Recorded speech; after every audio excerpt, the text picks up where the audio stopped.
everybody knows how to run different schedule styles already, but sometimes you need to go beyond the general look of a schedule and display that style in a certain way.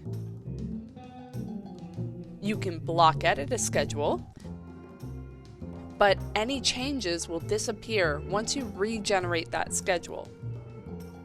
You don't want to lose the power to regenerate, so here are a few advanced strategies to format exactly how you need it. If you've got a complex planting plan, you're going to run into a very long schedule, and it can sometimes be too long for your layout page. You don't need to sacrifice your standard style or text size by shrinking it. Keep that text legible and wrap it with viewports instead. Place your schedule in model space. Then in layout paper space, create a viewport. Activate the viewport and use the plot scale tool to size the viewport to the same size as set in model space. Pan to fit the title at the top of the page. Now copy this viewport. This will form the second column. Activate the viewport and pan the list down until you get the first plant that couldn't fit at the bottom of the first viewport. You've now got a wrap schedule that you can also update. If you added plants before regenerating, just check to see if you need to adjust the pan a little. Use this same technique for combining the same plant group title from multiple categories. For example, I've got perennials in both shrubs and ground covers, since I want to display some species as symbols and some as hatches.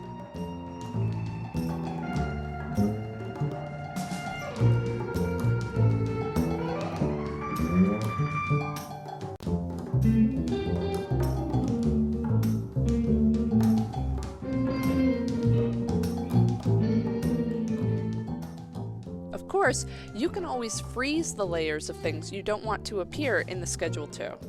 Many land effects tools, including schedules, will ignore any objects on a frozen layer. You can even move plant symbols to different layers for selective freezing. Did you know that you can quickly edit a schedule title? It's just an attribute. Double-click the schedule and edit the title here. This change will stay through a regenerate, even if you come back 6 months later and forgot you did this edit.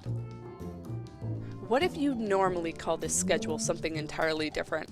Maybe instead of plant schedule, you prefer plant symbol legend. Or perhaps you want to change the title or column headings to show or include another language. You don't want to have to double-click this every time.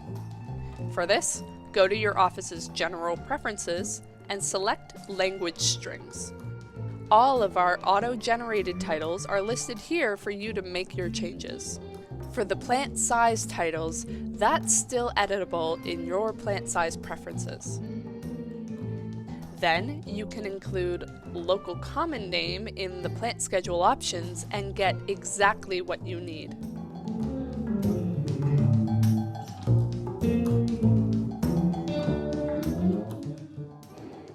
If you've broken up your schedule for different work areas on different pages, you probably want a master schedule that shows the exact breakdown for each area. That's easy. There's an A for all option when running a schedule.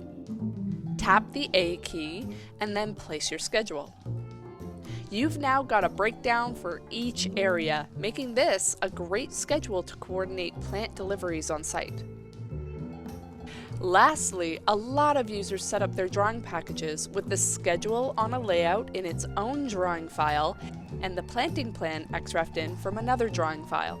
You probably already know to include XREFs in the schedule options, but when you turn on plant color render in the XREF, the schedule still shows the 2D symbols. Here's how to set this up. Turn on plant color render in the XREF like you usually do, save it, and reload the XREF in your schedule file.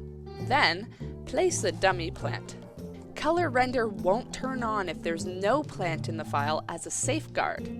Now with the dummy plant, you can turn on color render here.